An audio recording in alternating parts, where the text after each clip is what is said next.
Well, my friends, it is time to talk about fall and fall foliage. Can you believe we've already made it here in 2024? I simply personally cannot believe how fast this year is going by. Well, we have a very special guest joining us today, and this is Mr. Evan Fisher. He's the founder of ExploreFall. So Evan, thanks so much for your time today. Are you looking forward to autumn and foliage in 2024? Very much so. Fall's one of my favorite seasons, and I am pumped to get underway with that cool weather and some hot coffee as well. Oh yeah, I might even add a hot apple cider with an apple cider Mm. donut. All right, I Ooh. won't go down my favorite fall treats, but let's talk about the weather. So what I've always wondered is what kind of weather is ideal for a brilliant foliage season? Yeah, it's a great question. So the ideal weather that we're looking for is sunny, warm afternoons and clear, cold nights. Now, you don't want it to be too cold. The 20s are no good because that's a hard freeze. But generally, mid to upper 30s, 40s, that's right where you want to be at night. And then those afternoons, somewhere in the 70s. You can't go wrong with just a little bit of dryness, in my opinion. That actually brings out some of the colors in the leaves. But you can definitely go wrong with too much drought or too much rain. Both ends of the spectrum are pretty damaging for the fall colors, but that's generally your sweet spot for brilliant color. Yeah, it sounds like a Goldilocks zone, not too wet, not too dry, a little bit on the dry side. Okay, so what I'm wondering as well, it was a really hot summer. Let's just take the eastern seaboard, for instance, one of the hottest summers we have had. Does that play a role, even though it's months prior to foliage season? Does a hot summer play a role in the foliage season?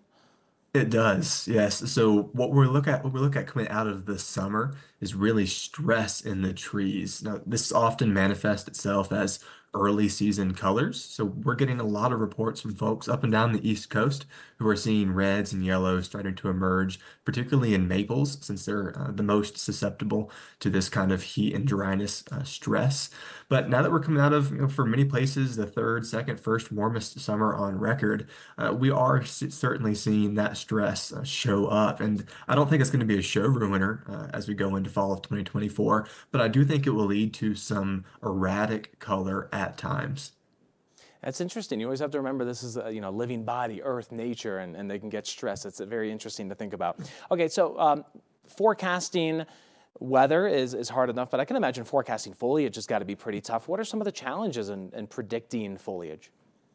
Yeah, so by far and away, the hardest part of predicting fall color is accounting for the extremes. And I suppose that's the same in forecasting the weather as well. But when we're dealing with extremes, particularly with drought, that can do crazy things to the fall color. If you have just a little bit of drought, it may delay the fall color. If you have a lot of drought, it may accelerate it, but you don't know exactly where that line is in between. And sometimes the same can go for really moist conditions. So accounting for precipitation anomalies and just any type of soil moisture conditions can really be quite difficult.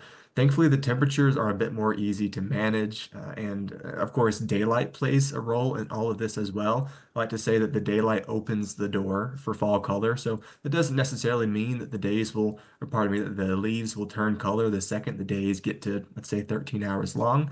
But once the days are short enough, and the temperatures are cool enough, we do start to see that fall color progression. But as I said, the temperatures are a lot easier to manage than the precipitation side of things. Okay, and do you have any tips for people going out to hoping to catch some color this year?